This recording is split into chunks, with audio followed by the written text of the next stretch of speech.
थी। राजा द्रुपद की बेटी खुद अग्नि की परछाई थी। अरे 5 पति थे उस देवी के, पांचों ही बलशाली थे। स्वयं कन्हैया जिस बहना के रक्षक थे, रखवाली थे। इतिहास समूचा पढ़ लेना, सबसे मनहूस घड़ी थी जी, वही द्रौपदी राजसभा में आंसू लिए खड़ी। क्या कहने भाई, वाह, क्या तो कहने राजसभा विकास। तो ऐसे ही सजी थी साहब जैसे आप और हम लोग बैठे हैं।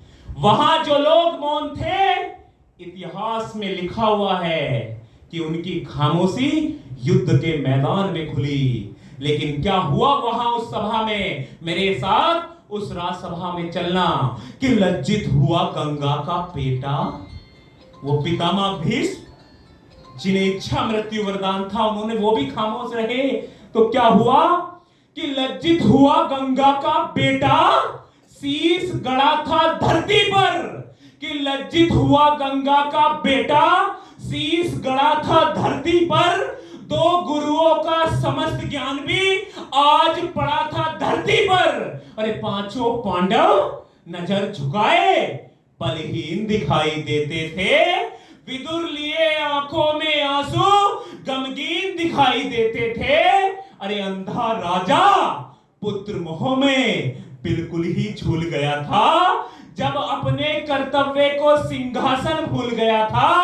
घर की इज्जत घर वालों के सम्मुख आ जड़ी थी जी, वही द्रौपदी राजसभा में आंसू। क्या कहने भाई, वाह वाह वाह वाह, क्या कहने विकास। लिखा गया कि बेटियों की केस को, बालों को हाथ लगाने वालों को इतिहास कभी माफ नहीं करता। वक्त बदला तो क्या हालात पैदा हुए। तब मैं उस कहानी के अगले पड़ाव पर जाता हूं कि केश पकड़ अपनी भाभी के दुशासन खींच रहा था। कि केश पकड़ अपनी भाभी के दुशासन खींच रहा था। आदेश दिया था जिसने, वो दुर्योधन नीच रहा था। अरे जीता है जिसको दुशासन, उसको जरा निहारो तो, निर्वस्त्र करो इस नारी को तुम, इसका चीर उतारो तो।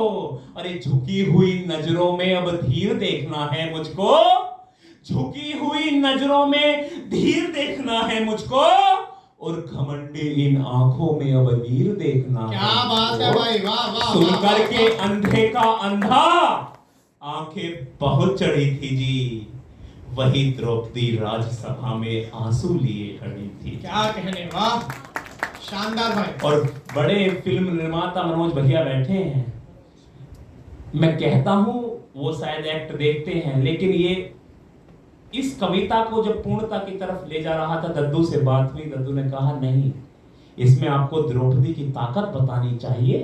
द्रौपदी कोई सामान्य महिला तो नहीं थी कि किसी भी कोई भी उसके बालों को खींच सकता था।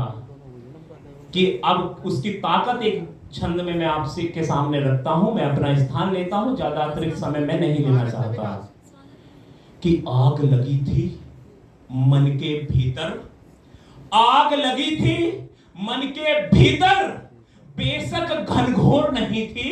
कि आग लगी थी मन के भीतर, बेशक घनघोर नहीं थी। जितना सारे समझ रहे थे उतना कमजोर नहीं थी। अरे धृष्टद्युम्न सा भाई जिसका आकर के अड़ सकता था, चक्र सुदर्शन धारी से कौन भला लड़ सकता था। वाणी की लपटों से उसने सबके सब धिक्कारे थे। धर्मराज से पितामह तक सब शब्दों से हारे थे। सब वीरों पर कायरता की कालिक आग चढ़ी थी जी, वही द्रौपदी राजसभा में आंसू लिए खड़ी थी। क्या कहने, वाह वाह। बहुत बहुत धन्यवाद। जो मन से आपने सुना, मैं आपका एक बार पुनः धन्यवाद करता हूं।